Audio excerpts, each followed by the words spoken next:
Welcome, welcome, welcome. Hello, everyone. Thank you for joining our live stream on الحاد حدود AWB channel, YouTube, Twitter, Facebook, Reddit, wherever it might end up. This is a joint live stream with my newly introduced good friend, Rami Rustum. Hello, Rami. How you doing? Hello, Sam. How are you doing? I'm doing great, my friend. I'm doing great. Living the dream, literally. Yeah, it feels like it for me too. So it's 2 afternoon UK time, 8 a.m. Central Time in the States. That's right. Yeah. And I hope that your audience, because it's a joint broadcast, it's going on your channel as well, which is, let me put the link in our comments. So our dear audience can follow your channel, like and subscribe, please. Cool. It's a very good channel. So practically it's your episode, my friend. I'm just hosting the first one. And over to you. What do you want to talk about? Let's introduce yourself first. Okay. What should I say? I started a nonprofit recently, Uniting the Cults. And this is sort of born out of something that's at least 3 years old. I've been helping people before and after leaving Islam on the r/ex-Muslim subreddit, r/ex-Muslim. It turned into, let's say 3 months ago, I was doing so much that they liked what I was doing. They let me put a monthly newsletter pinned to the top of the sub. Nice. The May one has something like 75 links in there, Reddit posts and YouTube videos. About half of them are new since the previous month. So I'm doing a lot of work there. Uniting the Cults is a nonprofit whose purpose is to be an agent of cultural change with a vision of a world without apostasy laws, the death penalty for changing your religion. And it happens that today the only religion you can have the death penalty for changing from is Islam, and it's Muslim majority countries. Like if you were in that country and you changed from Christianity to Islam, there's no punishment. Anyway, more generally though, or more specifically, while the apostasy laws are still there, ex-Muslims need help escaping their situation with know-how and money. I learned, I've been living in a bubble my whole life. A lot of bubbles, not just one. I live in America, a lot of freedom.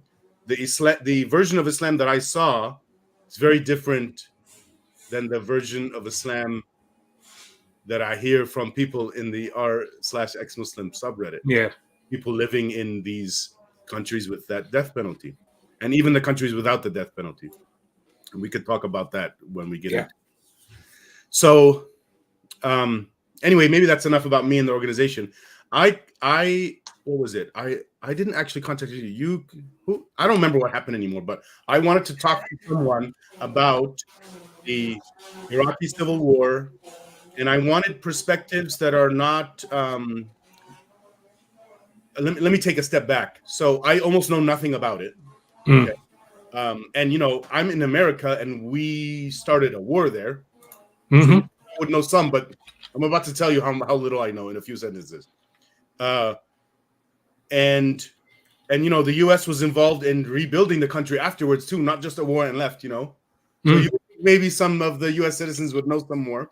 More than that, I have a Syrian background, and I have an Iraqi friend of 5 years, and we never discussed it. I mean, I knew basic thing that there's a civil war between two factions of Islam, Sunnis and Shias.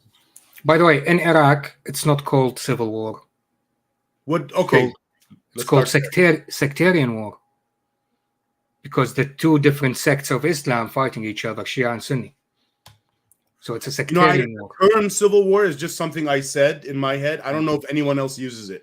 To me, it's a civil war, because I'm comparing to actual wars I've seen, like like to the American Civil War, which I've studied a little bit, of I, the religious issue.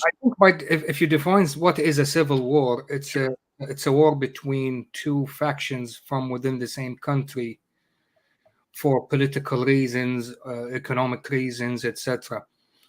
Sectarian war is slightly different because it's not about trying to rule the country or change politics, etc. No, it's simply for religious reasons. And I don't think there are a lot of such examples in history. I see. Oh, that's interesting. I- Okay. I Maybe thought that's really- why I find it so interesting and Yeah, confusing. I thought really hard about how wars between different factions from the same religion, and the only example would be the wars in Europe, medieval England.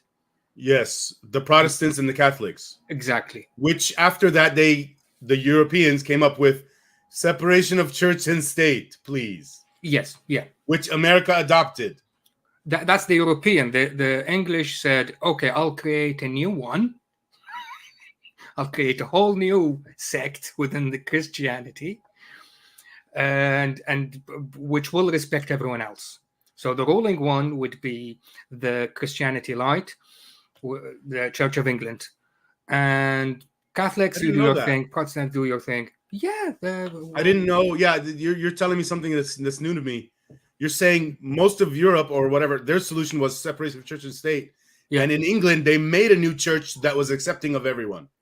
Yeah, and simply because the king he wanted to divorce his wives and he was killing them instead. And Henry VIII? Yeah, and that's weird that I knew that. Yeah, someone said, come on, you have to stop killing people. And so he asked the Pope, can I start divorcing women? The Pope said no, and he said, fuck you, so I'll he made his own religion now. Yes. Okay. Church of England. And the monarch is the head of Church of England ever since. Now, I want to make one clarification, or more like a question clarification. I agree with you. It's a religious issue, but they're caring about the politics too. And they want the politics to follow sort of the religious tribal lines. Yes and no. You see, when after the invasion in Iraq, suddenly the Shia had a voice. And we have, some would say, of the Arabs in Iraq, Shia are 60%, Sunnis 40%, it's 50-50. Others would say, no, because of all Saddam's politics, Shia were, so it's close to 50-50, Shia a bit more. So let's clarify for the audience, the reason they had a voice after the point in time you're talking about, Saddam was gone. And during Saddam's time, he's Sunni and he didn't allow. Again, so it's a common misconception. Okay. Saddam was Sunni and he was oppressive to the Shia. That's a misconception. Saddam was a very just man. He was unjust to everyone. Okay. Unjust to everyone. Except maybe his sons or something. Exactly. But Shia, when they do their normal,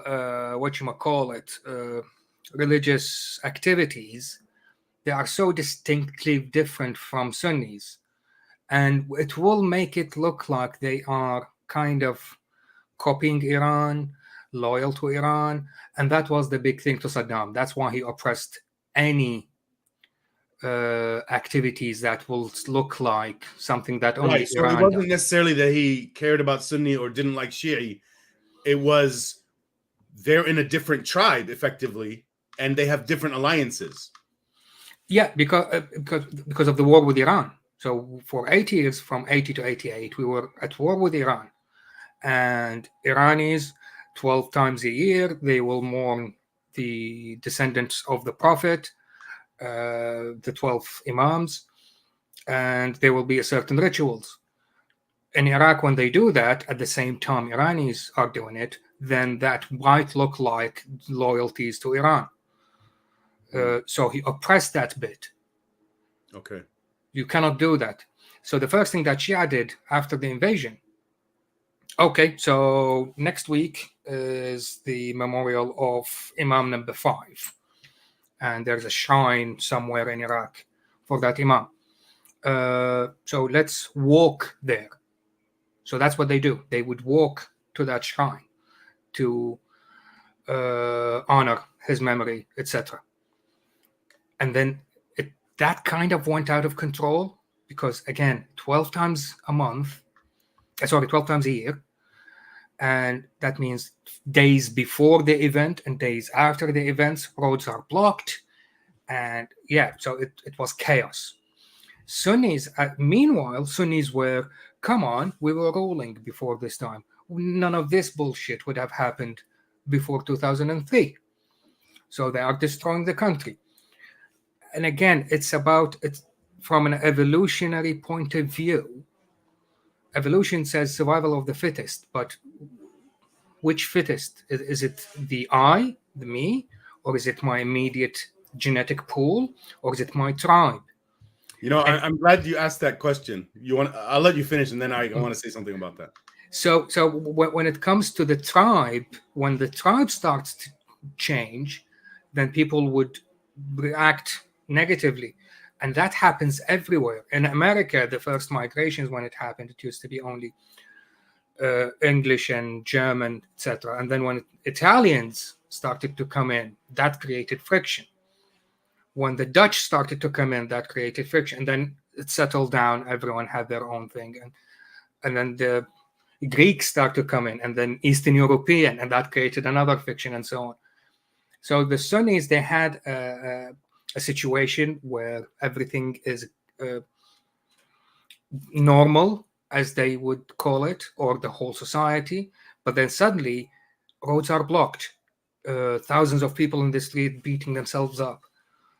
So that's a huge change. So that created a friction. And then now we can start talking about outside influences, terrorist groups using that. Now, before getting into those details, I want to help the audience and you connect with each other. Okay. I'm sure 99% of the audience, or my would-be audience, doesn't know what Sunni and Shia is, doesn't know when they started. I remember when I was a Muslim, at one point, first of all, you're a Muslim for a while, don't know what the word Sunni and Shia are. Exactly. Okay? Yeah, you're right. And then one day you find out and you ask, oh, so which one am I? Yep. Which is really weird, by the way, because no physicist ever says, hey, what specialty of physics am I? To somebody else they're going to ask? Anyway. Yeah. So please speak to the audience about what is Sunni and Shia, when they started, and then we'll get into more recent history. Yeah, I've listened to one of your videos, and the definition was given there. It wasn't right. Okay. There wasn't a real Shia until maybe hundreds of years after the Prophet died. Yeah, I agree with that. Yes, Sunnis and Shia. It doesn't. The other video. I wasn't trying to say that day one when the split happened, these names came and the rivalry started. You're trying to say the name started hundreds of years later. Are you saying the rivalry also started hundreds of years later? No, the rivalry was there, okay, but it wasn't based on sect. It was who would rule. Yes. After the Prophet. Yes. Yeah, the Prophet died. But that became sect. And even then, it wasn't. Until maybe possibly one would say when they killed the Prophet's grandson, Hussein, when he got killed in a war. Then, beyond that, then they started some different loyalties. People would say, oh, no, we should have stuck with the lineage of the Prophet rather than we pick someone else. Yeah. But again, it's much more complicated than that.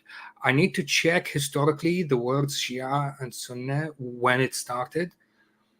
But the word Sunnah, it doesn't say a certain sect in Islam. Sunnah means what someone's do or say that will become the norm later on. And it means Sunnah of the Prophet Muhammad, right? If you want to be specific, yes, you have to say Sunnat Muhammad, the Prophet. That means what he said or did, which made it become the norm. If you want to say that's and how. The Shia are the ones that liked, what's his name? to be the Khalif? Ali? Ali, yeah. So Ali. The point he is, married. Shia wanted Ali instead of the Muhammad downline. Yeah, they didn't like the style that Abu Bakr and Omar created later on. Well, Yeah. actually, it's not. It wasn't even Omar Abu Bakr. It was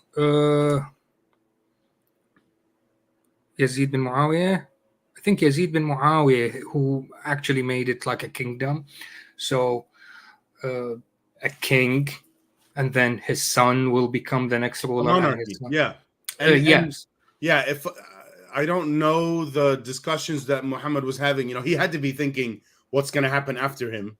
I know he wasn't thinking about it that much. He wasn't. There is no evidence, documented evidence anywhere in Sunnah that he was thinking of what will happen after he's gone. How about the immediate followers? Weren't they thinking about it? No, because they started fighting over it the second he died. Okay, so let's fast forward just a tiny bit. Yeah, hold on. A funny thing about when he died, because it's fresh in my memory. I'm doing a series reading a huge historical book called The Beginning and the End by Ibn Kathir. Part of Quran in layman's terms, right?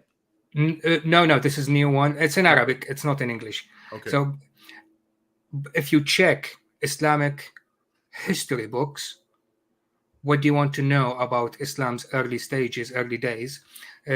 Top 3 would be Bukhari, Muslim, The Beginning and the End by Ibn Kathir. So it's in top 3. Anyone would say, no, it's not a real historic reference book. You can tell them to F off. It is. So he died. People are saying he died. Some others, no, he can't die. And so it started a lot of rumors going around. So within hours, Abu Bakr came to the Prophet's house, walked into his room. He saw him dead. He's dead. Okay. So immediately went to the mosque and he gathered people. I think they prayed first and then he told them, or he told them, then they prayed together. Doesn't matter. So he said, he's dead. I've spoken myself, etc. Immediately, some of the people in the mosque, they nominated him to become Khalifa. And they said, yeah, you're with us. We're behind you. Some others said, wait. It's not all about you guys. Some of us are not from Quraysh, the main tribe in Mecca. We supported you, so shouldn't be like a joint venture leadership, someone from Quraysh and someone from Ansar? Somebody thinking some real politics here. Exactly. And that was on the day of his death. Wow. Abu Bakr's reply said, yeah, no, we can't have leaders from outside Quraysh. Sorry about that. And that was the end of it. Wow. So our tribe will lead from now until the end of time. Fast forward, your next question. For the audience. These events we were just talking about have nothing to do with Iraq. They were in Saudi Arabia, what is today called Saudi Arabia, in Mecca, Medina, deep in there in the desert, in the peninsula. I don't even know how much time later before Islam, invaded Iraq or the area. Shortly after. Iraq. Shortly after, yeah. Okay, and it has been there since then. Yeah. Okay, now I want to ask you a question. I want you to explain this to the audience. Mm-hmm. Today, people living today, regular 30-year-olds, 40-year-olds who know a little bit, and let's say scholars too, even maybe, or political scholars in that area.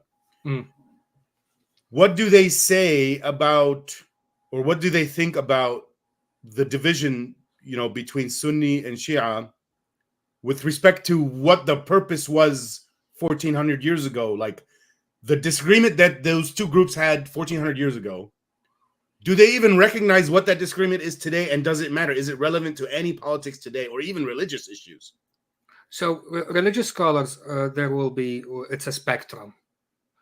Those who are true to themselves, true to the religion, they would say, yes, there is a division, but it's because of the other guy.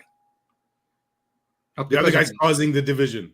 Yeah, the other guy is causing the division. They should come to our side. End of story. Okay. So that's one end of the spectrum. Yeah. The other end would be, well, no, right somewhere in the middle, those like, whatchamacallit, the ostriches. They would hide their heads in the sand. They would say, well, we shouldn't be talking about these days. Let's talk about now. We're one people. We're all meaning Muslims. We're just Muslims. We're not Sunni and Shia. No, he would say he's Sunni or he's a Shia, but let's live together in harmony. Okay. That's the kind of the middle ground. Okay. The far left, which are a minority, but they have loud voices now and really sneaky, they would say, no, everyone is wrong. I'm right. The true Islam is what's in Quran. There are no Sunnis. There are no Shias. Oh, the Quranis. They get rid of hadith. Yeah. And they would say this is the true Islam, and everyone criticizes Islam's the Sunni version or the Shia version. They will make it like it's an attack on them, the Quranis. I'm not talking to you, mate. You have Islam version 7.3. I don't care about you. I'm talking about Islam version 1.2. You create your own religion. I love the way you said that. 7.3 like a software version number. Yeah, because they keep updating their stuff. I want to make another clarification for the audience. Oh man, my brain just reset from laughing. While you're thinking, I just want to a few comments. Elias, how you doing, Doc? Yeah, we're early today because of the time difference. My friend here is in the US.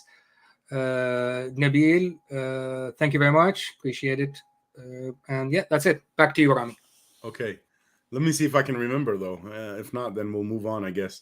So I'm still trying to get the audience caught up to maybe the distant history. And I was asking about, what Sunnis and Shias believe today about what their differences are. You mentioned the spectrum. Oh, here's what I wanted to say. I want the audience to know that the people who claim to be Quranis, meaning they believe in the Quran, they do not believe in the Hadith, which is Muhammad's sayings. That's what Hadith means, sayings. Yeah, yeah. And I, from what I understand, the reason people do that, or one of the reasons people do that, is they see errors in the Hadith and they think there's no way that could be true. People introduce those errors, so forget all of that. Let's just stick to the Quran. And I think that makes a lot of sense in some ways. I know my mother went through that phase. But I want to say that there are people, in my understanding, there are people in the Muslim world who are trying to save the world. And I'm guessing one method is to do this thing. They're trying to reform Islam. Yes, yeah, absolutely. Okay? Yeah. So I'm sure there are ex-Muslims who are claiming to be Quranis. For one, so they don't get their head chopped off, but two, to change some things from the inside. Well, hold on. if I would say, yeah. So let's say Iraq, for example, because I lived there until 2006, and I still have people live there. People would actually just live their lives, and you wouldn't know if they are ex-Muslims or not, and you wouldn't know if they are Quranis or not. Okay. Some of them, a lot of places are like that. Believe it or not, some of them are very close friends of mine. And 3 of them, it turned out they were ex-Muslims. And the only way I knew about it is when I started this channel. Okay. And accidentally, they saw the channel, and I got a WhatsApp message to tell me, I'm like you, mate. And we knew each other for 25 years. Yeah. People are keeping it secret. Even in a place where, like, I think you were just saying, in Iraq today, at least, like, people are not badgering each other with, hey, what flavor of Islam are you? Or are you a Muslim? Or are you praying today? That's happening. In Iraq, that happens. Yes. That still happens? Yeah, that still happens. But the point is, if someone would want to change the system from the inside, it's really not that easy to do it. Someone Qurani in public in a Muslim majority country, they're not that far off from being ex-Muslim. Yeah. So for And Sunnis, more importantly, Muslims themselves view the Quranis how? As kafir. okay, very close or ex-Muslim. No, he's kafir. That's it's Okay, end of fine, story. fine. But Because just to clarify for the audience again, like I remember doing the when let's say 10 years ago, I don't know how long ago, when there was Al Qaeda and ISIS and many factions of ISIS and all that.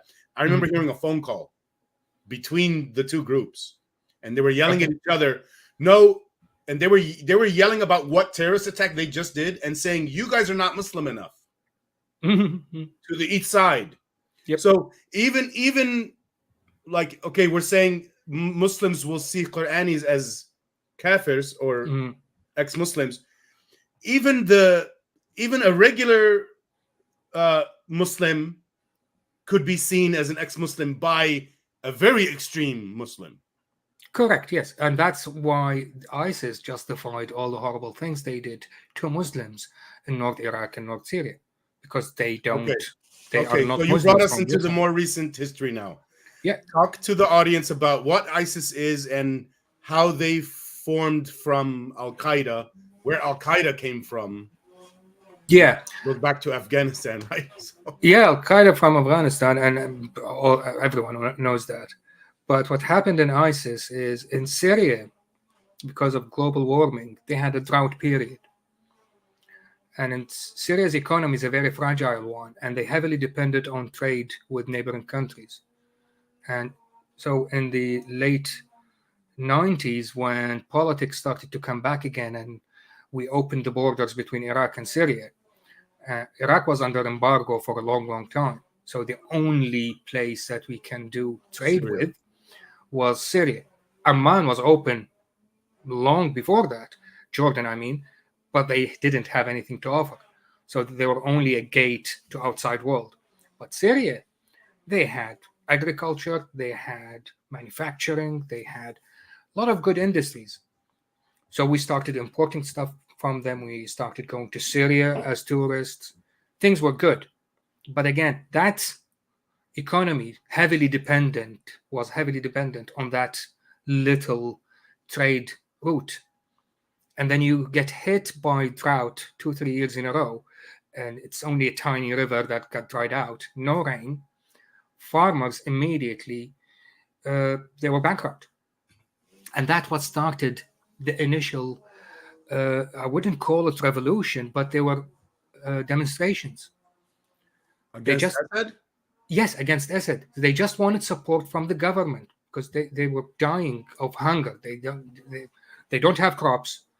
They don't have any income. What do? You mean support like water from Turkey? I know the river from Turkey to Syria, Turkey kind of controls the water. Exactly. So as a government, do something, or at least support us financially until things are better and we have a wet season where it rains a lot. And Assad didn't do anything. And that's how it started. Initially, who would actually seize the opportunity when there is a little unrest? Religious fanatics. And that's when Al-Qaeda... Okay, but you're not talking about the Arab Spring in 2011. You're talking about earlier than that. Yeah, earlier than that. Much earlier than that. What I know, and this is sort of what's famously known about, well, let's say the whole Arab world, is that the Arab Spring in 2011 started a lot of these uprisings. Yeah. Ones. Maybe uprising is not the right word. In Egypt, it was peaceful. Mm-hmm. In Syria, it was peaceful. But anyway, what you're talking about is a good decade before that. No, just a few years before that, not a decade. No, just a few years. 2-3 seasons in a row. From agricultural point of view, they count their calendar by the seasons. So 2 dry seasons, that's what clicked them. And then Arab Spring happened, and all they wanted some support from the local government. And nothing happened. Well, and they were quashed. So Al-Qaeda came in and, okay, let's do an uprising. And that's how it all kicked up. And then... why did Al-Qaeda choose to go to Syria? Is it because it was open rain? It was easy to do it there? Exactly. That's what it was. It was a bit chaotic. government wasn't doing much. They didn't send the army. They just the local police were trying to quash the demonstrations. So that was a good route for them So tell us what Al Qaeda's aim was. to rule. To That's the aim of. well, what I understood is that it's different than ISIS's aim. It's exactly the same aim, my friend. Yeah, I thought it was the same too. My buddy was telling me it's different. Let me tell you what he said. Yeah. I thought this basic concept that ISIS wants Khalifa, like a king, Islamic kingdom. Yeah, Islamic kingdom. Yeah. And I thought Al Qaeda was the same.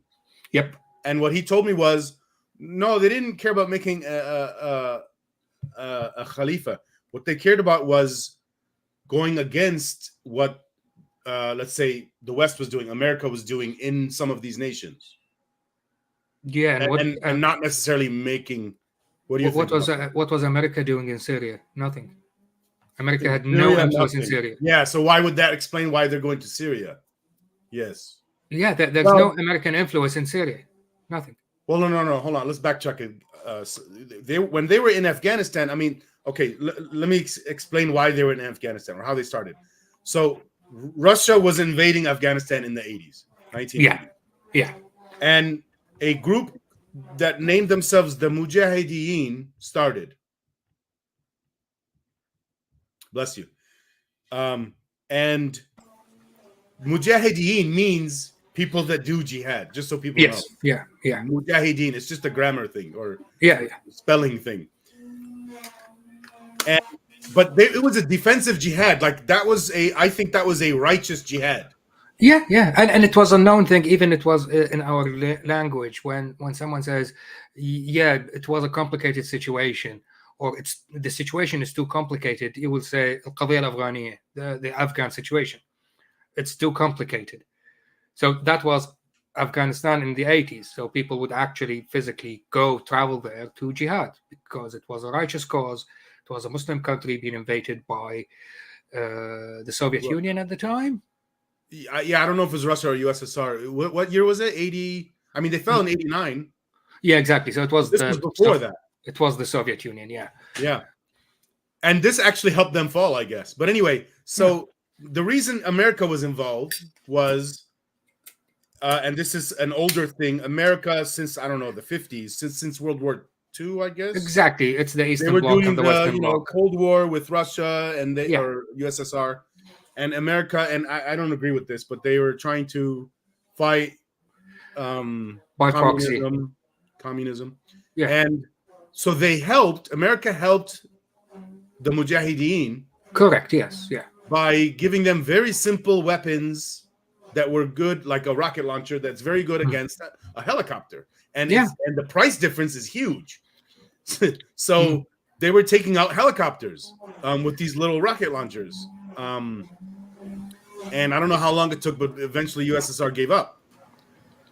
And so now we have a group, the Mujahideen, and now maybe you can continue from there. They decided to continue their movement and take over the country. Am I right? Yes, yeah. To rule. Eventually to rule. Yeah. Yeah. And they have their ruler, Amir or Khalifa or whatever they want to call him, but it will be Islamic ruler. Which is not much different than, let's say, Saudi Arabia or even Iran or Iran is very complicated for me. I don't understand that one. Like Iran, yes, but not like Saudi Arabia. Saudi Arabia, you don't have the traditional classic Islamic ruler. You don't have Khalifa. You don't have Amir. Okay, they're more tribal than anything. Yeah, it's open. I'm a king. This is a kingdom. This is not a caliphate. This is a kingdom. So we have a king. Even though they act like it's very Muslim there. Exactly, yeah. But back to the thing, like any ideology, you want it to spread. Any ideology in the world, you want it to spread. So Islamic country, we want Islamic rule. So let's export this ideology. So you'll have Al-Qaeda cells almost everywhere in the world, including Syria, Iraq, Somalia, West Africa. So let's be clear. Al-Qaeda was born from Mujahideen. Like, for example, some guy inside of Mujahideen decided to do something a little bit different than what the Mujahideen were already doing, and he sort of made his own organization. Probably got a few people out of the Mujahideen, and now there's Al Qaeda. Not different. No, not different. It's exactly the same ideology, but they're exporting it to other places in the world. Well, I don't necessarily mean ideology. I mean, right now I'm talking about political association. Like, here's what I mean. Suppose Al Qaeda and ISIS have the same ideology as you're saying, but they definitely have different political aims in the sense that they're not working with each other. Don't get ISIS in the equation yet. Okay. It's not there yet. Okay. So, again, in the 70s and 80s, Muslims used to travel to Afghanistan, do jihad, and then some of them would come back again. And when they come back, they start their own cells who belong linked to the original. Whether strongly linked or loosely linked kind of doesn't matter, but I get what you mean. Yeah, exactly. So they went to help the Afghanis, and then when they went back home, they decided to start their own groups and stay in contact, linked, and follow orders until maybe some groups didn't follow orders, and then they have a new group. Yeah. And so when ISIS happened, it started as Al Qaeda, but they spread really quickly. So Baghdadi came in and he took control. Tell everyone where Baghdadi came from. Tell everyone where Baghdadi came from. Well, Baghdadi means from Baghdad. So, and he's well educated. I think his education was he had a master's degree in the UK in engineering or something. I don't know a lot about him. There was somebody that was from Jordan that became a leader in ISIS. Is that right? Zarqawi. I got him mixed up between. Okay. Yeah. So when ISIS happened and they expanded, they took over North Syria and they invaded north of Iraq. When it happened, by the way, early days, well, the time when you read about it or saw it in the news, it was at least 6 months late. They were there 6 months before it was on the news, because we had so many terrorist groups in Iraq at the time. People were paying off any kind of militia just to leave them in peace. So they already had influence in the northwest of Iraq, north of Iraq and Mosul and surrounding villages. And everybody knew about them, and they were called Al Qaeda at the time, and they were paying them off, and they had a good income from these things. And only when they decided, that's it, let's do it officially, then the world saw it on the news.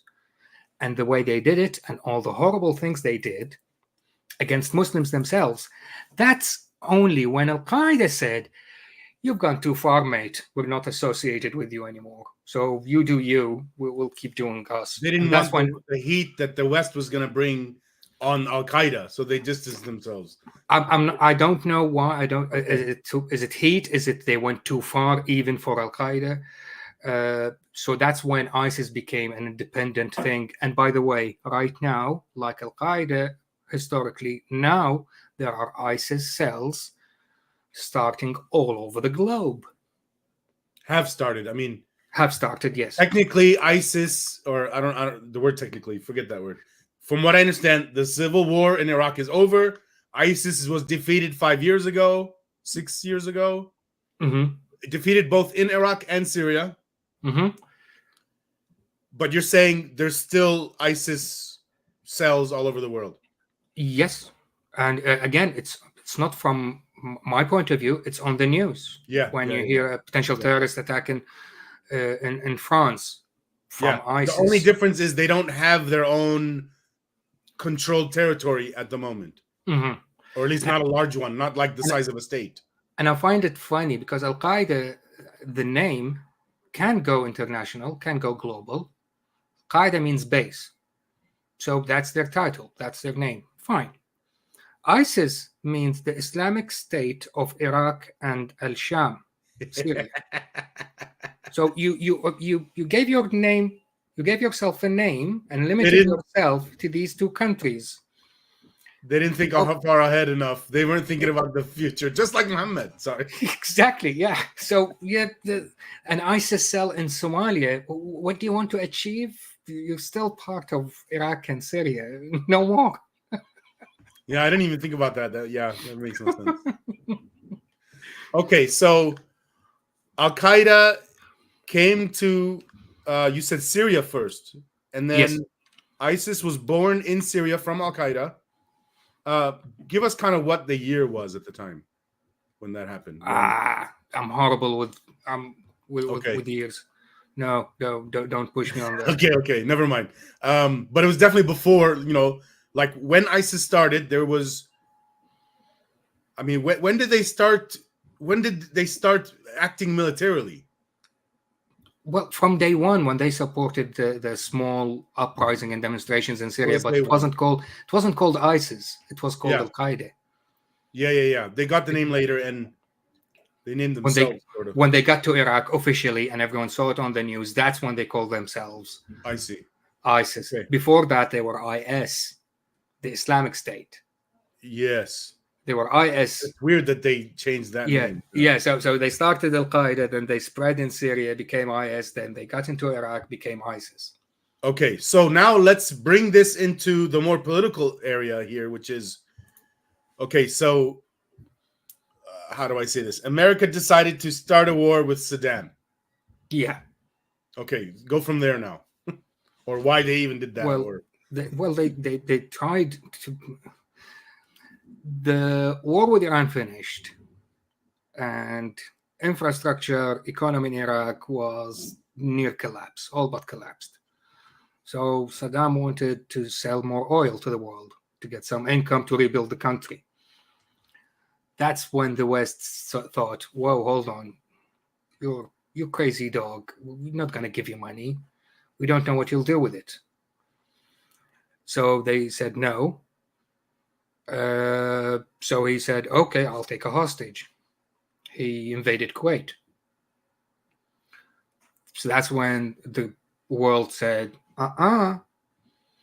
He got kicked out of Kuwait. Militarily by the U.S. By the coalition. U.S.-led coalition, which was led by the U.S., got kicked out from Kuwait. When he got kicked out, they also almost ended the infrastructure in Iraq. So it's not only kicked. Yeah, which was very different than the earlier war, like 10 years earlier, where they didn't destroy, the U.S. didn't destroy the infrastructure. That was the first interaction between the U.S. and Iraq, 1990. There was anything before that. So 10 years before that, we were fighting Iran. Oh, that was the first one. You're saying that was not the second one. Okay. Yeah, 1990 invaded Kuwait, 1991. Mixed up. Yeah, so 1991 got kicked out. What was left from the war, the infrastructure, got flattened. And that's when some people thought, this is it in Iraq.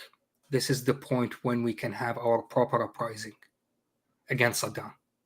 Because he's been in power now in 1990. It's been like 15 years. So, and what did we get out of it? 8 years of war with Iran, with no infrastructure. We should have been the richest country in the world by now. So an uprising started, and it was called the Shaban uprising, Al-Intifada Shabaniya in Arabic. Shaban is one of the lunar months in the Islamic lunar calendar. And it wasn't supposed to be called that, because why would we call it Shaban, specifically a month from the Islamic lunar calendar? We were a secular country. And the uprising started in the south, and somewhere in Najaf, I think. But when it was in Basra, and this is from eyewitness account, not in the media, it's my father's friend. I was there when he was telling the story. When they started the uprising and they were shouting slogans to free Iraq, out of the blue, people started shouting, Ma Kuwali illa Ali. So no ruler but Ali, the Shia. Prophet. Yeah, exactly.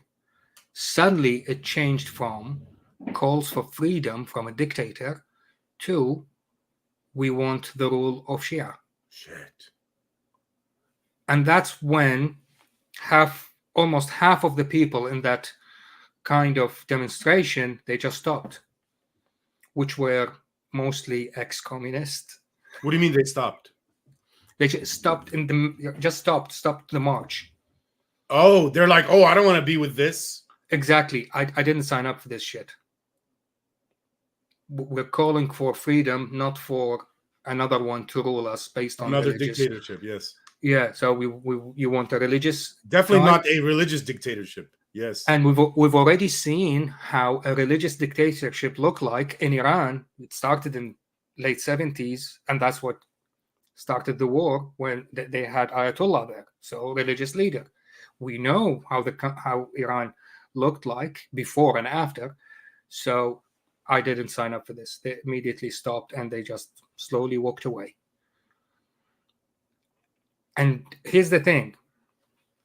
America at the time, they didn't know how to replace Saddam. So who would come after Saddam? Who would rule? They didn't have anyone.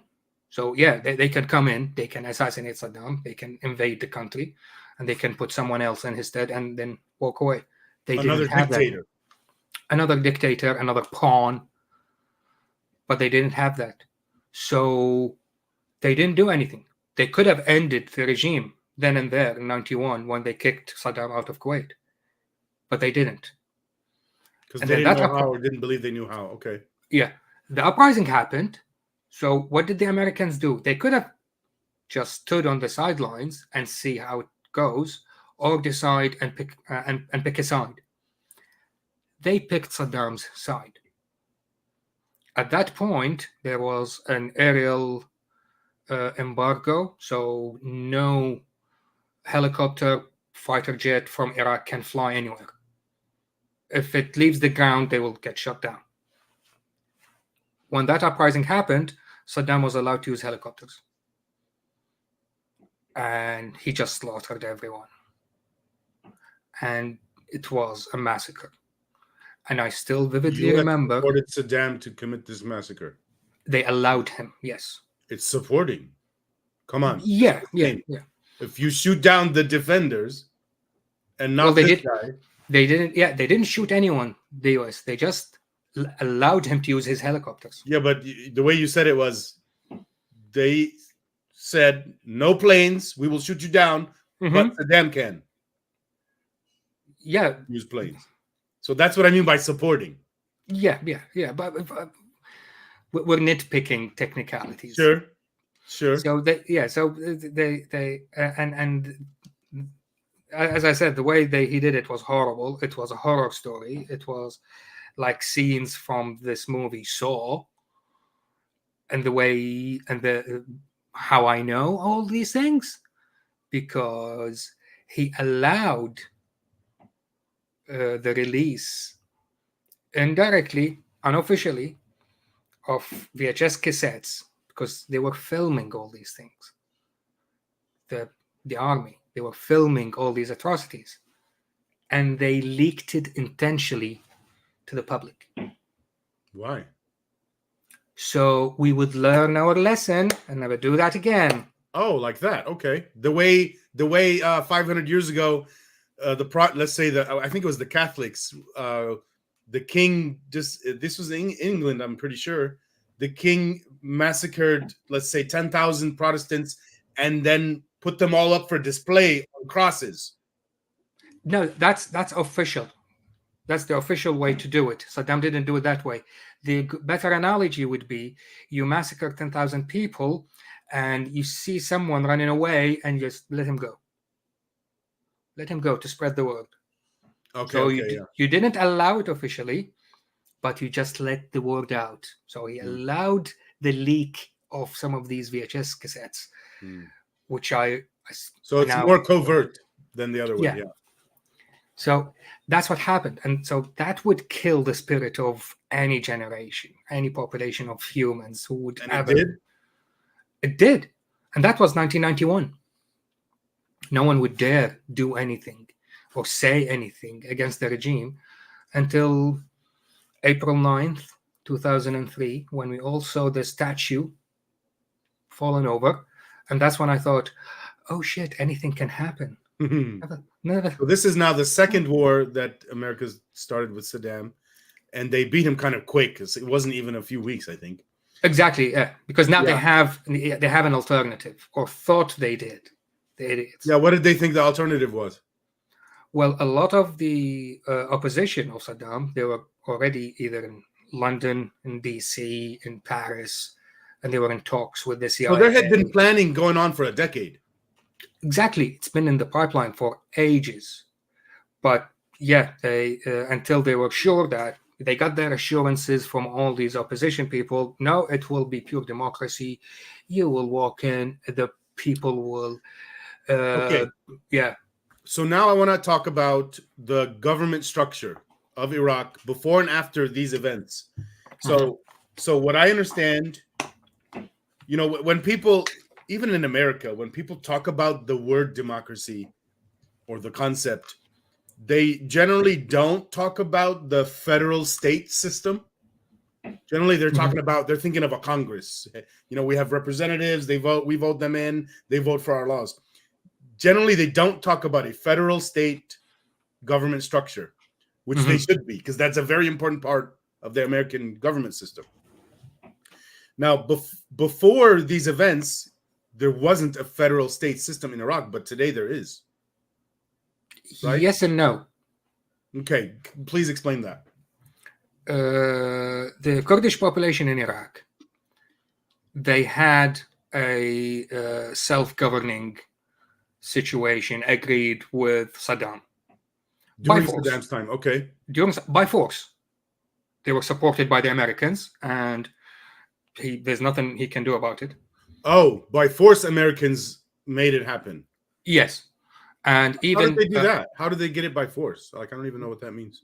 Well, they had aerial support when the Kurdish army fighting the Iraqi army. They had aerial support from the Americans, so they would push back any Iraqi army going into Kurdish areas. And that was in the 80s, long time ago. So they got that kind of self-governing status. And even when Americans said, I'm not going to support you, you have to do something, you have to protect yourself. When they got the Iranians attacking them, they went back to Saddam and said, yeah, give us some help here. We'll protect you if you don't. You know how... Yeah, so Iranians were attacking the Kurds inside of Iraq? Yeah, in the 80s. During the war between Iran and Iraq. Exactly. Okay. So there was a balance that was reached between Saddam and the Kurds. Okay, you can self-govern. It's fine. Don't do too much. Don't go upsetting me or embarrass me in front of the other countries.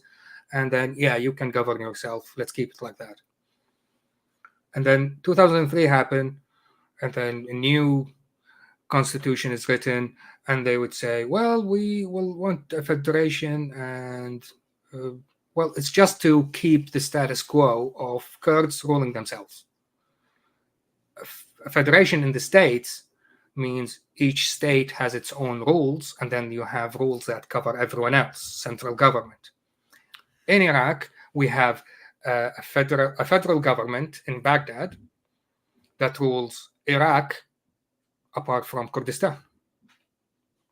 That's it. That's our federation. I think I know what you're saying. You're saying so the other would-be state, which isn't the Kurds, that's not a state? It's not functioning as a state?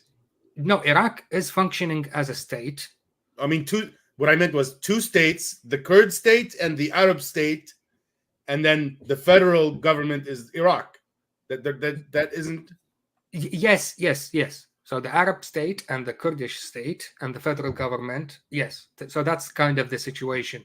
But the federal government have more control over the Arab than... Which kind of makes sense only because it's the same alignment of of religious and politics, tribal alignment. Kind of, yeah. Yeah. So I wouldn't call it a federal government because it's exactly the same as it was during Saddam. Okay. Saddam would rule everywhere, obsolete, absolutely, other than the Kurdish area. So the way I would judge this is I want to ask Kurds, and maybe you can speak to this. Maybe you have friends that are Kurds in Iraq that know this. Are Kurds happy with their relationship? They're a minority inside of an Arab majority. Are they happy inside? They have their own Saddam Hussein right now. By the way, the Kurds have a very rough leader. They have a dictator, and they are being ruled by a dictator. And any dissent which it will mean you will disappear in the next 4 hours. Okay, I'm confused. So Iraq is a democracy today, meaning they're changing rulers with elections and stuff like that, and there's multiple. You're laughing because maybe it's not like there's faking elections. No, it's not. No faking elections. It's just that you will have elections. There will be elections. Free elections to a point, as free as it can be. It just, what I mean is the results of the elections means absolutely nothing. How come? I'll give you an example. Yeah. In the Arab world, not the Kurdish world, the last election, Muqtada Sadr's party got more seats in the parliament, but not the amount of seats that will allow him to form a government. So he just needed a few more seats, create an alliance with someone else. He didn't. He just said, no, everyone is corrupt. I'm not going to play that game. So, and everyone else said, well, then we will have our own coalition and we will rule. And he said, fine. Everyone that was elected to be a member of parliament in Iraq, leave the building and stop doing any politics. So I left. Now the minority is ruling. So that's in the Arab side. In the Kurdish side, who's on the ballot and during the election? It's just the same party, and any other party that is not the same party, some of them will be assassinated, some of them will be intimidated. Okay, so what you're describing is not much different than the Nazis taking over the rest of Germany by making it illegal or effectively illegal to have a party different than the main party. Yeah, but if you ask the Kurdish population, are you happy now? And they will say yes. Because they're happier than before. Happier than before, and compared to the Arabs, happier than the Arabs for two reasons. The first one, the economy bit. The corrupt government, who are stealing half of the country's income. The corrupt federal part? No, the actual Kurdish leaders. Kurd government. Yeah. They would not... they would invest that stolen money in Kurdistan. So they will build new cities, new infrastructure owned by private companies, which is them. Friends of the king or whatever. Yeah, but still, the money is being spent inside the country. Inside Kurdistan. Inside Kurdistan. While the corrupt politicians in Baghdad, where will they take their money? To the Arab side. No, they will take it to London. They will take it to I see what you're saying. You're saying there's a big difference there. The corrupt Arabs take the money for themselves, for individually themselves, like their kids. Mm-hmm. And the corrupt Kurdish leaders take the money for the whole country. No, you're not hearing me. Okay, sorry. The Kurdish corrupt politician, he will take the money for himself. He will create a company owned by his son or his wife. That company will buy lands, will build factories, will build inside of Kurdistan. inside of Kurdistan. So it helps a little bit, but it's for them. Yeah. Yeah. So at least you know how it is with the economy. As long as you have money being If spent it's inside, inside, it's good. But yes, it would be better if it wasn't. owned by an individual. Yeah. What's? I mean, what's the word we give for assigning your family to positions? I forget the name. Yeah, Anyway. me too. I know what you mean. So that's the difference. Nepotism. Well, nepotism is okay as long as in Kurdistan, because they still own everything, but at least the money is being spent inside the country, so economy is moving. Where with the Arab leaders, they're taking it outside the country and giving it to their kids. Exactly. So they own skyscrapers in New York. And just to be clear, you were mentioning this because you were saying the Kurds are happier now. So 15 years ago or 20 years ago, none of that was happening. I guess there was no Kurd leadership, or how does it? The same government, same thing. But the problem was you don't know when Saddam will flip over and start attacking you again. So there was no stability. No security, no way you can build shit. And their main income at the time, it was agriculture and a tiny bit of tourists, because Saddam was controlling the oil fields in Kirkuk, which historically part of Kurdistan, but he kept the army there, so Kurdistan never took it. After the war, after the invasion, they took it back. So now they have income, real money from oil. So they would actually take that oil out, sell it, and give some of the money to the federal government, keep most of it. Okay, so I still want to understand the. Explain your question in 60 seconds while I'm gone. Okay. I want to understand the relationship between the Kurds and the Arab majority they're living in, comparing Iraq to the other three nations where there are a lot of Kurds, which is what? Iran, Turkey, and Syria. So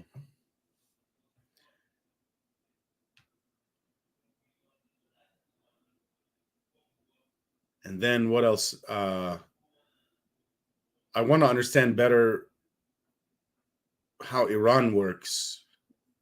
I don't understand how they work. I understand better how Syria works. I barely understand how Turkey works. And I mean with respect to these things, how the government structure is, whether there's a federal state system, and how more generally how minorities are being treated in a country of whatever the majority is. I think you're being too hung up on the federal bit. Maybe. Yeah, it's neither here or there. It's irrelevant. It's not. You mean it's not actually happening anywhere in those areas? Yeah, exactly. Yeah. So you mean Iraq, Turkey, and Syria? Do we have the seeds of that happening? No. People thought 30 years ago that because the Iraqi Kurds got their self-rule by force or by whatever means, so that will encourage others to do something similar. But that didn't happen. Because you see, in the Kurdish area in Iraq, they have this oil field in Kirkuk, which make them powerful a bit, worth the support. And the other three don't have that?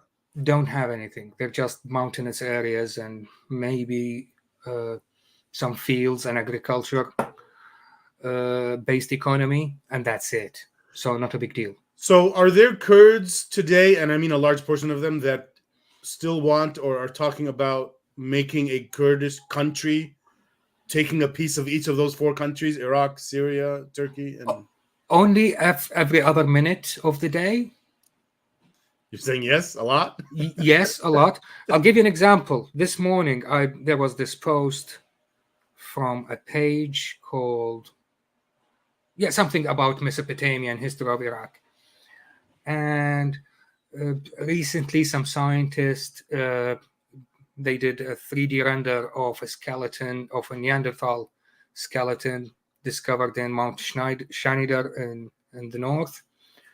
And it was a woman. She was 70 or something. It was on the news. So here's the 3D thing. And that's what it looks like. And it was discovered in Iraq. The page said, they've discovered blah, blah, blah in Iraq. And then you read the comments. Most of it from angry Kurds. No, the original news said the skeleton was found in Kurdistan, not in Iraq. I mean, that's nitpicking, right? Because it is also Iraq. It's part of Iraq. I mean, at the time when she lived, there was no Iraq. Well, there was no Kurdistan either. I kid you not. Yes. That one of the comments said, no, Iraq didn't exist then. No, I mean, we're talking 200,000 years ago, aren't we? 75,000. 75,000 years ago, yeah. There were no nations. Exactly. I'm not sure there were tribes. There was no Mesopotamia. Yeah, there was no civilization yet. Mesopotamia, it can't be more than what, like roughly 10,000 years ago? Yeah. And in my I think the first 2 weeks when I moved to the UK, I stopped at a shawarma place, and so I ordered a sandwich, and I think I was talking to someone on the phone. Was it chicken or lamb? I have to ask. No, I can't eat lamb outside Iraq. Chicken. Yeah, it's always chicken. Lamb tastes like horse shit. So that means I haven't eaten anything lamb related in 16 years. Well, they make it out of beef too, right? There's a beef shawarma, but not lamb. Lamb tastes different. Sheep in Iraq is genetically different from anywhere else. Oh, okay. It's only New Zealand's sheep are similar, so I can eat that. Anyway, so So I'm on the phone talking in Arabic, hung up, and the guy said, "Where are you from?" And I said, "Iraq." And he said, "And I'm from Kurdistan." I said, "You mean Iraq?" He said, No, I'm from Kurdistan. And I said, "Okay, keep the sandwich." And I walked away. But Kurdistan, there's nothing wrong with calling it Kurdistan. That is a territory, a unit, a political unit. It's a state, right? Yeah, I'm fine with that. But when I said I'm from Iraq, and he said, "Yeah, and I'm from Kurdistan," you could have said, "Yeah, I'm from Iraq, specifically Kurdistan." Yeah, but you're not an independent country yet. Don't act like it's an independent country. Well, see, I think we should talk more in terms of what there should be. So just an example of something that happens in America. Texas is always threatening to remove stuff from the union. And from what I understand about political philosophy, I believe they should have the right. Yeah. And I'm getting it from Ludwig von Mises. He wrote a book, I think it's called Liberalism, the Classical Tradition. Mm. And what he says is this basic concept that would lead to a consequence, which is the Kurds should have their own country, separated from the others, especially since they're one unit. Like the territory is all together. And really, that should have happened at the end of World War I. Yeah, but they didn't have good advocates to the Brits and French. I don't understand that. I don't understand. Why did Arabs get a political holding after the Ottomans, but the Kurds didn't? And then what about all the other minorities? I don't understand any of that. Why that stuff happened? Because they are minorities. They're not the... Okay, that's the basic point. So the West, it's easier for the West to deal with one group and let it be the majority? Yeah, and then someone with a thick mustache and a heavy Victorian accent will come in with a pen on a map, and they will say, "Yeah, you take this bit and you take that bit," and that's the end of that. And that's how they created Pakistan, and that's how created Iraq, Syria, Lebanon, and Palestine, and that's how they created everything. It's just the Brits. Okay, you will take this bit and you will take that bit, and they created the maps and go forth and prosper. And as John Stewart put it really well, he said, when we drew these lines at the time, we had a deal. we will take your oil and you will allow us to take that oil. Wait. We're talking 1917? Yeah. Well, we didn't know about oil yet, right? He's a comedian. Okay. Yeah. He's that's fine. I play like that sometimes too. Don't tell me you don't know Jon Stewart. I do. Yeah. Okay. Yeah. Did he get his show back, by the way? Once a week. Yeah. When Trevor Noah resigned, he decided no one actually picked up the mantle until he said, "Okay, I'll be back on the Monday show." Huh. So he's doing the Mondays now, which is really good. Yeah. So that's I really enjoyed his show. It's really good. And that line from the last 2 Mondays, something like that. Yeah. Mm. So the point of this episode was the sides, the causes, and the results. And I'm not sure I understand the results. The results I should have added something too. What about the next 30 years? What's going to happen? Well, I predict 2 generations, so not 30, 60 years. You predict what? Until some sort of stability and some semblance of normalcy in political life. Because few years back, young people said enough is enough in Iraq. And they revolted and demonstrated against the government. So that's it. You're just gangs splitting up the pie, and we're getting nothing from it. And they got slaughtered over a period of, I think, about 18 months. And they never gave up. They kept getting killed. Peaceful demonstration. So like Gandhi. Yeah, they just stand there chanting about 2 miles away from the Parliament building.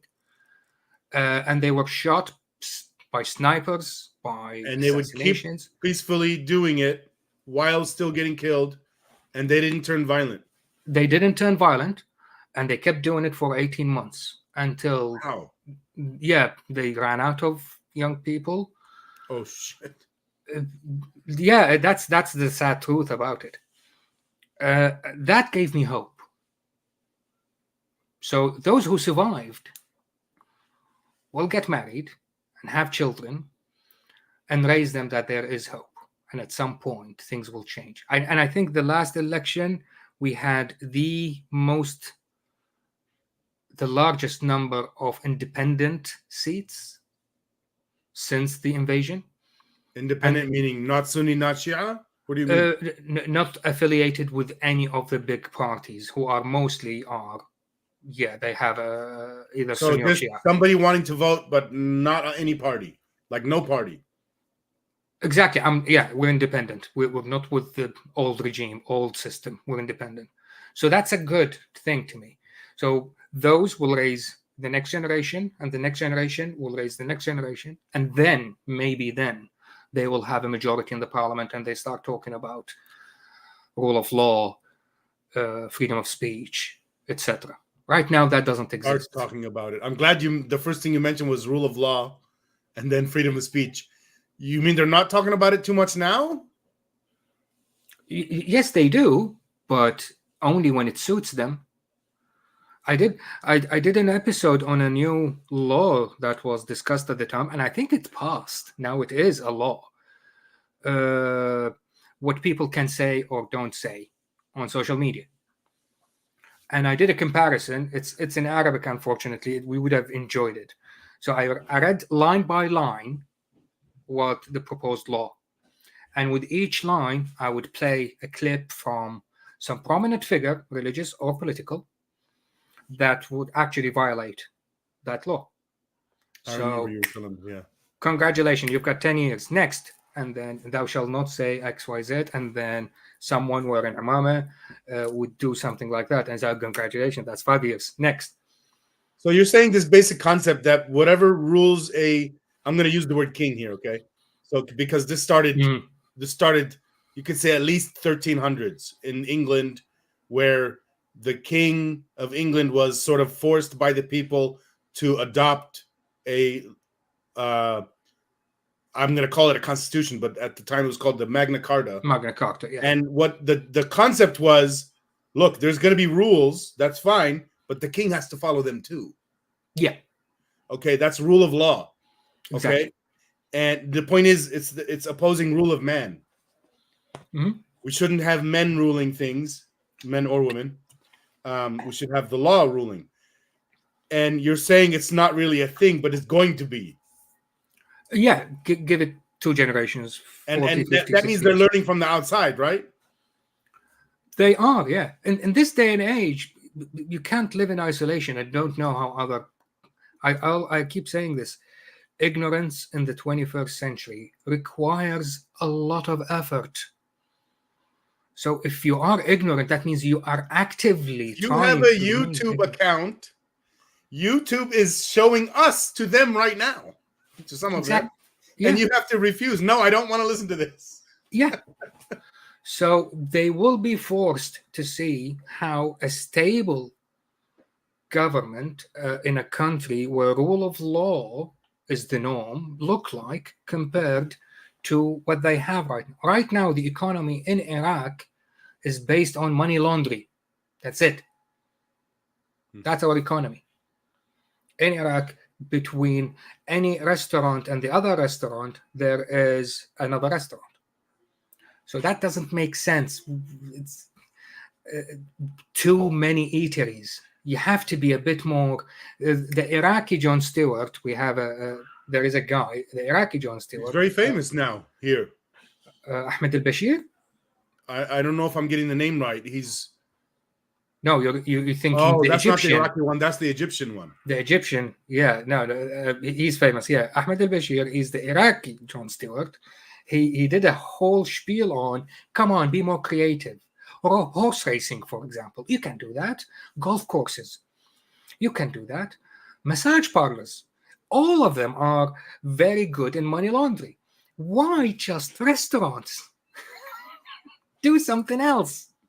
So, yeah, money laundering central to the globe is Iraq right now.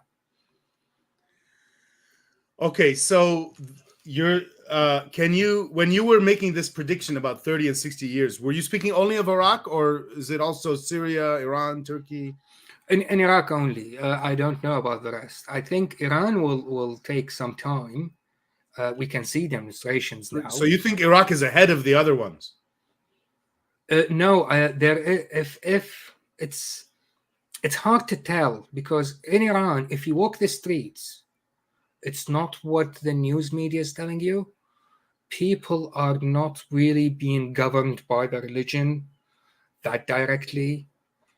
So there are pockets where a woman cannot walk the street without a headscarf, and then an imam would come in and pull her out and say, no, morality police. Morality police. That's not everywhere. That's in small pockets in Iran. That's from eyewitness statements. So you're saying there's areas, let's say big cities, where none of that's happening? None of that is happening. It's all good. No issues. But again, it might be biased, might be someone actually trying to make Iran look better than what it is. I'm not 100% of these eyewitness testimonies, although I know them personally, but I don't trust that testimony very well. But if it is true, that means they are slightly ahead of Iraq. If they make the change quicker than Iraq, then Iraq will follow. Because especially for Shiites in Iraq, most of them, their loyalties are to Iran, not to Iraq. An Iraqi person, their loyalty is to Iran, not to Iraq, more often than not, unfortunately. Okay, so Turkey, the reason I'm interested in Turkey in this context, it's because I was shown some numbers of the number of ex-Muslims in the various Reddit groups by country. Yeah. And Turkey was by far the biggest one, by far. Oh. And everyone that was in the discussion had said, oh, that's because of Erdogan. No. No. Well, maybe I misremembered the name they were giving. Maybe I misremembered. Okay. Yeah. Ataturk, because of Ataturk, not that's Erdogan. what it was. Ataturk. Yes, they both start with A. That's where I got confused. Yeah. Yes, he was an ex-Muslim, or maybe he was a never Muslim. I don't know. Yeah, he just abolished Sharia courts at the time, abolished the use of Arabic letters. That's when their alphabet changed from Arab letters And he was to trying Latin. to be in the European Union. Exactly. Or that's more recent, whatever. Yeah. But that was tens of decades ago. But Sure. now Erdogan is different. Yes, and it has reversed. Yep. But the fact that the ex-Muslims on Reddit are mostly from Turkey, I think that means, okay, the government reversed, but I think the people are still riding on the coattails of Ataturk. Well, here's the thing. Geographically, if you want to look at the situation in Turkey, most of rural areas are conservative Muslims. And that is Erdogan's playground. He plays in those areas really well. So in his campaigns, he invests heavily in rural agricultural Turkey because they are conservative Muslims. But big cities are mostly liberals. So I'm talking not religiously, let's talk right and left. So rural agricultural, stereotypically, now I'm thinking about it, that's anywhere in the world, they are conservatives. Yeah. Big cities are liberals. Yeah. Same for America. Yep. But population-wise, they have more population outside the cities in Turkey. Okay. So he can play that card. And he also plays the card that he is the Khalifa. So most Sunnis in Iraq, Syria, Jordan probably as well, they would consider Erdogan Khalifa.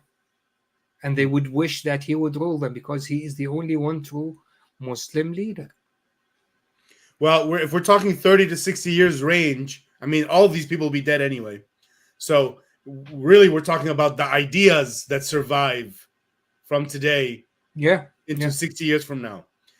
And it seems to me Turkey's on the route ahead of all the other ones in the people themselves of ideas like liberal ideas like no, hold on. If there's a curve showing progressiveness, Turkey was climbing up, and then Erdogan came and started going down. So the trend is down now for Turkey in terms of progressiveness. I guess maybe you're seeing a little dip, and I'm seeing the little dip with the big dip. The longer range. I might be wrong, but just from this little evidence of the ex-Muslims on Reddit. No, you're taking a sample size of one. Okay. I zoomed out and looking at a bigger picture a long time ago. Erdogan, for decades now, for years, it's been going down. I mean, don't you think something like the internet and shows like this can defy whatever trend Erdogan is causing? Yeah, again, agriculture, rural areas. Oh, you mean they're not really on the internet? And TikTok is not that popular. That's why we need another 60 years before everyone is on the internet. Yeah.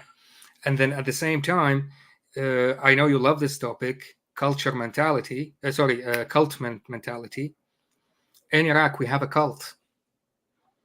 We call it Jama'at Muqtada, the followers of Muqtada. What's Muqtada? Muqtada al-Sadr, a Shia leader. Oh, the name of a person. So, okay. Yeah, so he is now the head of one of the major parties in the parliament. The one I mentioned earlier, he didn't get to rule, so he said, I'm not playing ball anymore. I'm withdrawing my troops. And I will wait for the next round of election, and then I will get more seats. And then I will rule. His followers are, it's a cult. How do you know someone on Facebook? He's a follower of Muqtada. His name, let's say Wissam. His last name, Al-Iraqi, the Iraqi. Wissam the Iraqi. So I'm not affiliated with Iran. They lean hard on that bit. Okay, I'm a Shia, but my loyalty is to Iraq, not to Iran. Since they lean too hard on that, they follow Iran. So that's one telltale.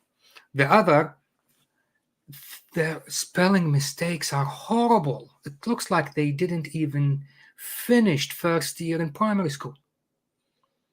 What does And I'm that talking, signify? that means they follow Muqtada al-Sadr. I don't know why. He picked all the ignorant nut jobs that I see. didn't finish They don't have two any years in primary education. school. You're saying, okay, and Yeah, easy, no education people that are whatsoever. easy to manipulate. Okay. Yeah, and ironically, there was a clubhouse room, and people were talking about shit, and of course, a lot of comments. And the funny bit was, some of them identified themselves as follower of Muqtada. Everyone else said, "No, you're an imposter.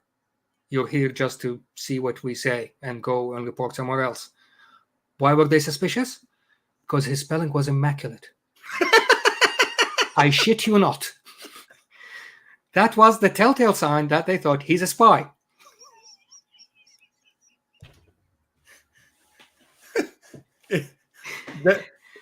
This, like a lot of things, reminds me of Seinfeld episodes. Something like this happened with the mailman. I vaguely remember the mailman episode. The one with the mailman. The mailman got Jerry Seinfeld to deliver his mail, and then it got found out that this cheating was going on, and it's because he was too successful in delivering mail. Yeah. This guy, his spelling and grammar was too good. That means you're a spy. You're not a follower of Muqtada. And imagine this. Muqtada will tweet, yeah, my followers, go demonstrate in so-and-so place tomorrow, Friday at 12. And people from 10 o'clock, they will start walking the streets of Baghdad, heading there. They know it will take about 2 hours to get to that point to start the demonstration. And 11:30, he would tweet again, "No, go back." I'm not kidding. And then thousands of people walking down the streets of Baghdad will walk back, go home. And he does that a lot. So how would people actually would follow this guy unless it's a cult? Mind-washed 1 million people. And I kid you not, he has 1 million followers, minimum. And when he says something, that's it. They will do it. And in early days, they were pure terrorists. And that's when he had to, some would say, control them more, distance himself from some of the... So something similar to that in the U.S. is there's a lot of people that follow Trump a certain way. Yeah. That resulted in, and I don't know that much about it, the January 6th, was it a year ago, 2 years ago now? The insurrection invading the... Yeah, it was all on him. Yeah.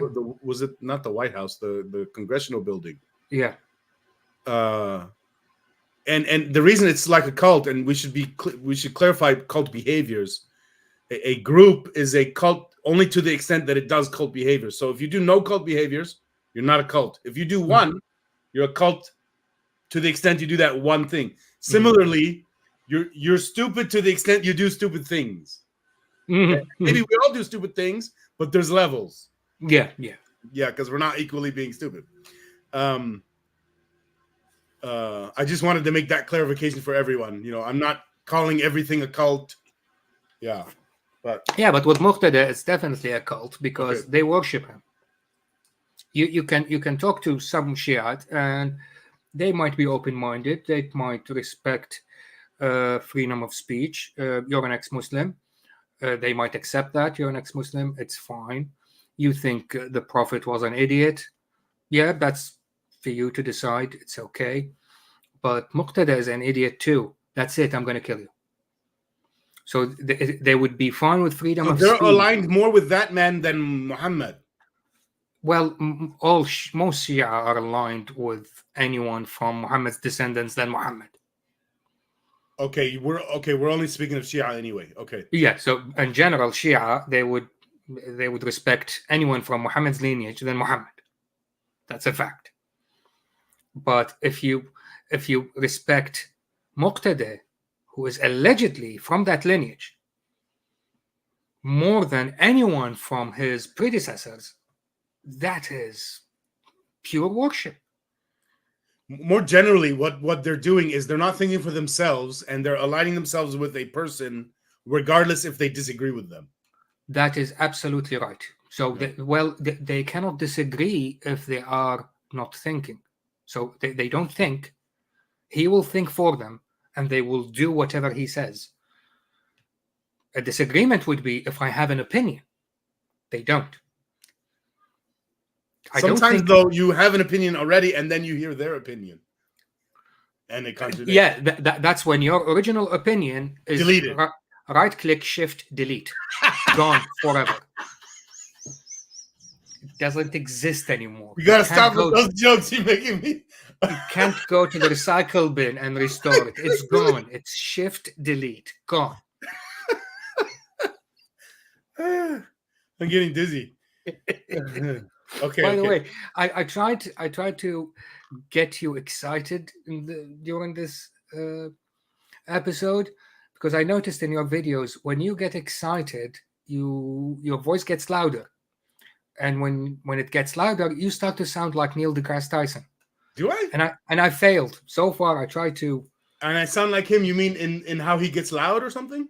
No, it's you just sound like him.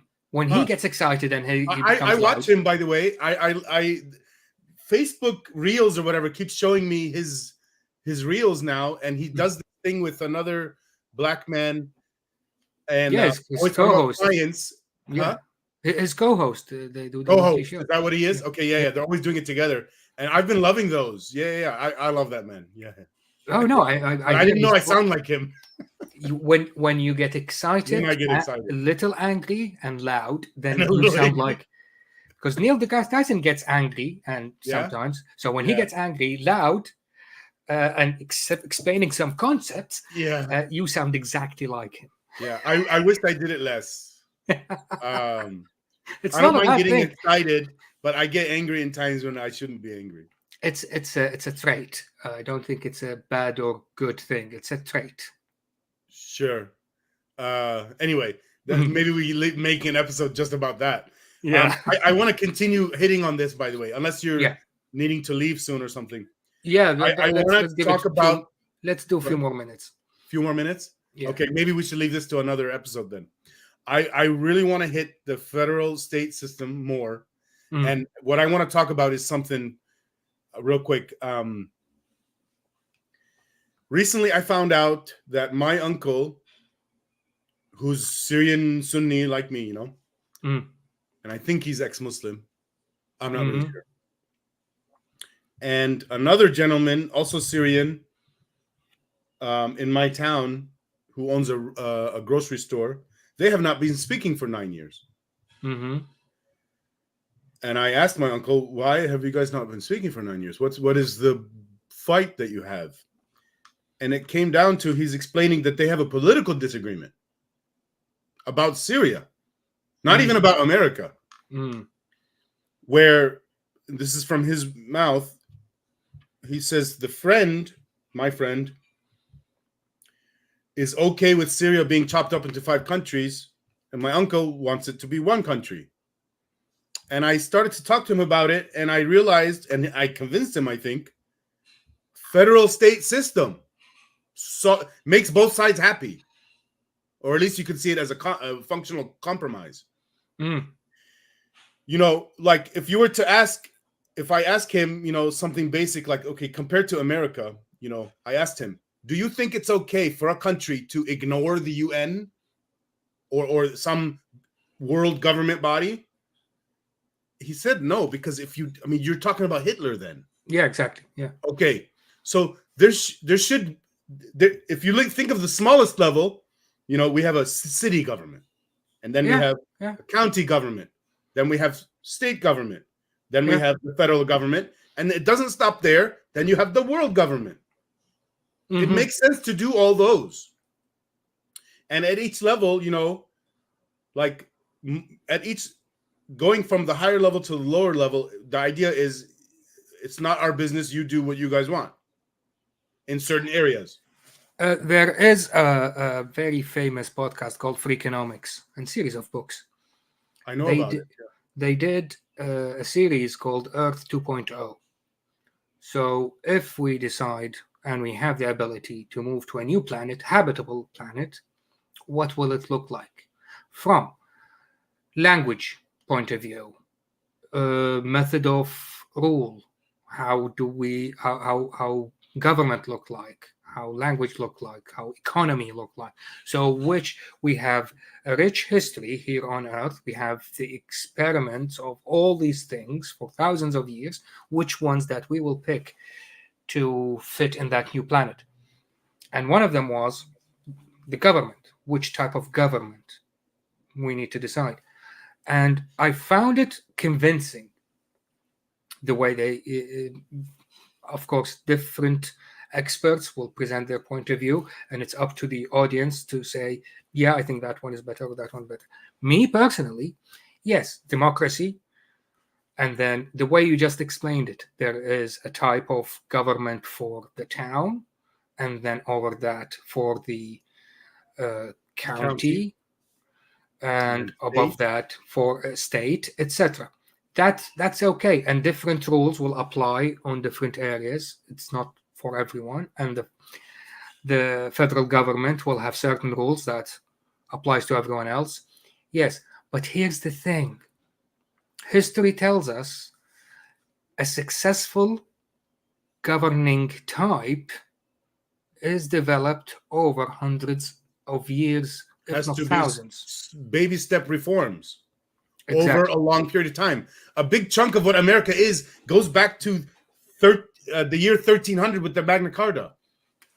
Exactly. And when they revolted against George III and the Civil War and all that, and that's how the government in America started, and they kept tweaking things. That's why you have amendments, and you keep tweaking, and so far it looks okay-ish.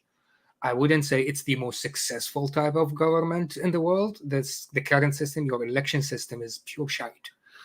When you choose, you mean the electoral college? The electoral college. That's nonsense. Yeah, and I thought the British I'm not Parliament sure a purely popular vote works either, but the way it works now is not good. Yeah. Yeah. So still, there is no ideal system, but the best system for a certain group of people is developed over time. So for me or you to say, Syria, chop it to 5 people, federal governments, and we're good to go. I definitely don't mean imposed from the outside. I mean imposed from the inside. This is a huge change. From the inside, if you start rallying people to vote for a solution like this, and then they will say yes, and then you chop it up to 5 bits, federal government, 5 other governments under that, it will create chaos.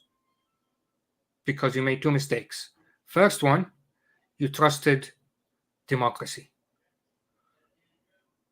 I don't always trust democracy. Second mistake, this is a huge change in a short period of time. Well, I didn't say when it would happen. I'm thinking the rest of human history, by the way. Yeah, I'm with the rest of it. Why I said I don't always trust democracy. Brexit. I'm British. I don't know actually much about what happened there, besides the British wanted to exit from Europe. No, they didn't. Okay. There was a dumb ball bag called Nigel Farage created a party to say we want to get away from Europe.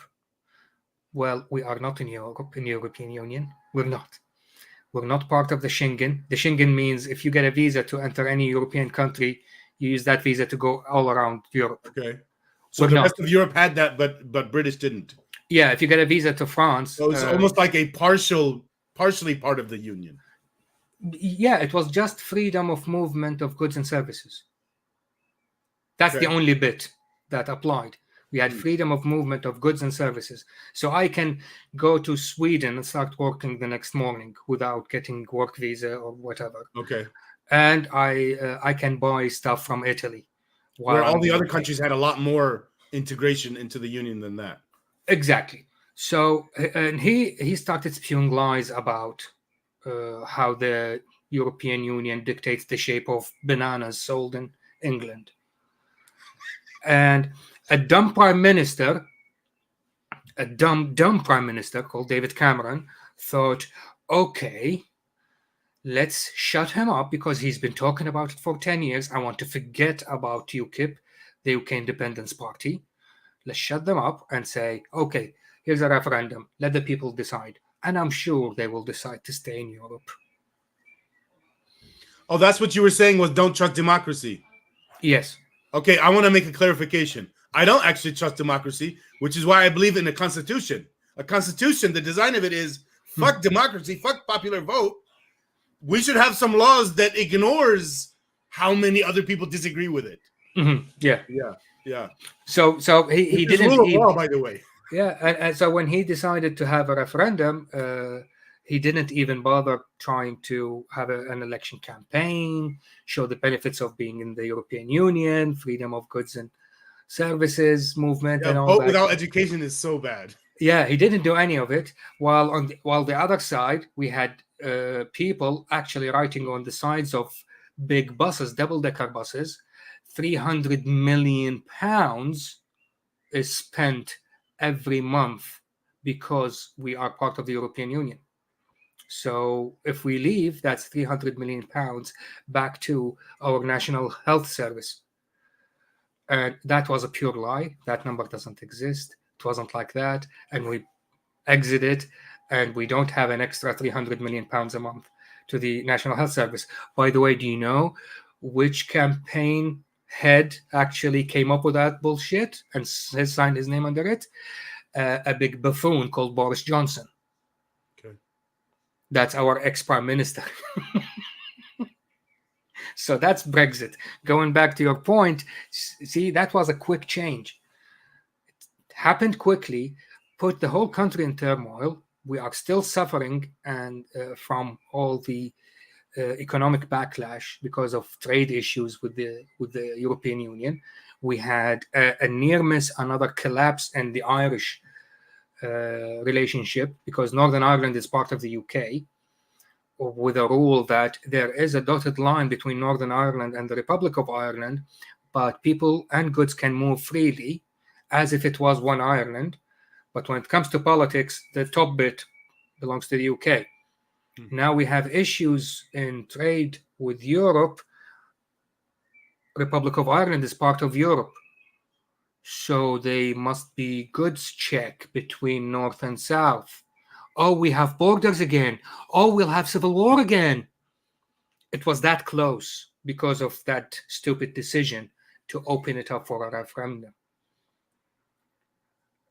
Tiny, quick decisions can make catastrophic errors. Yes. But I'm with the people to actually give it a few generations, and hopefully it will get better. I'm along that route.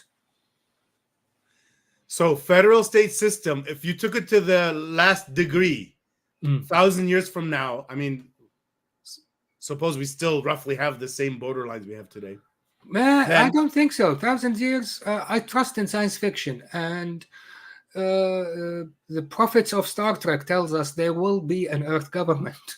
And I believe in that. Okay, so you're agreeing with me. So the point is, everywhere in the world, there's going to be, different names. But, city government, county, state, federal. So if we're talking about Syria, we're talking about, according to that dispute with my uncle and the friend, 5 states, and Syria as the federal, but then Syria, and it's because of the Arabic speaking, should be part of a Arabic Union.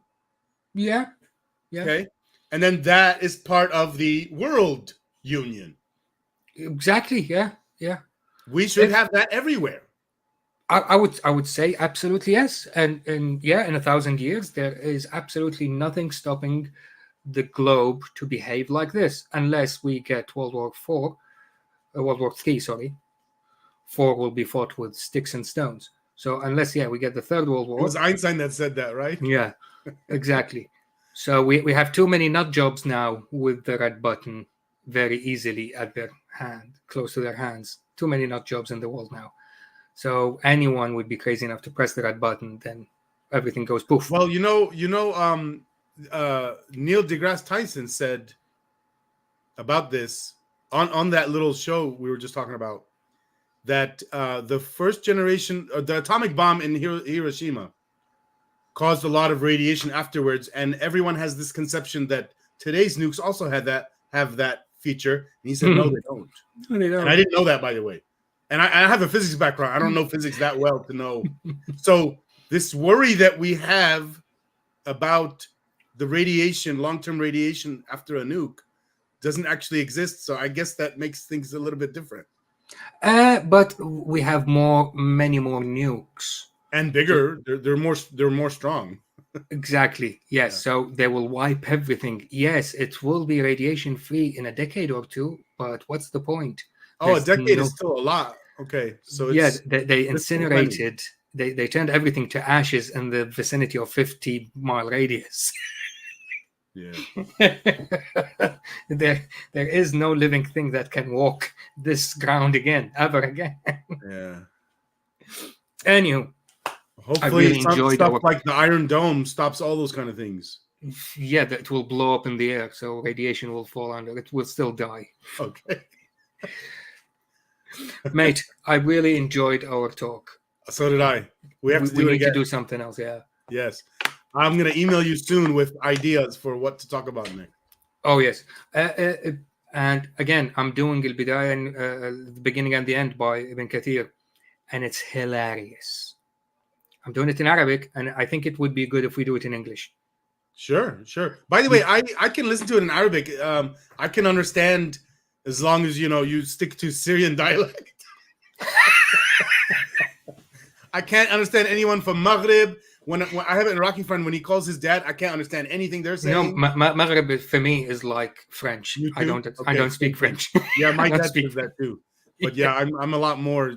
And really, if you give me the Damascus accent, I might have trouble too, compared to Halab, where my parents are from. Yeah, my kids are the same. The Iraqi accent, my accent, they can understand that. Yeah. Someone from Mosul in Iraq, they wouldn't understand the word. So yeah, I'd like to watch it. If you remember, please send me the link. I will. Yeah, I'll just go to your channel. It'll just be easy to find, I guess. Yeah, the last episode. Yeah, watch the last episode, the one right before this one. It was hilarious because it was full of fairy tales linked to the Grimm brothers' original fairy tales. There is a huge link between them. So yeah, just listen to that. If you understand it, you'll find it funny. But I have to do the English version of it with you, of course. Excellent. Yes. All right. Well, we'll start planning that over email. Perfect. Thank you very much. Well, thanks everyone for coming. Talk to you next time. Appreciate it. Bye-bye. All right. Bye-bye.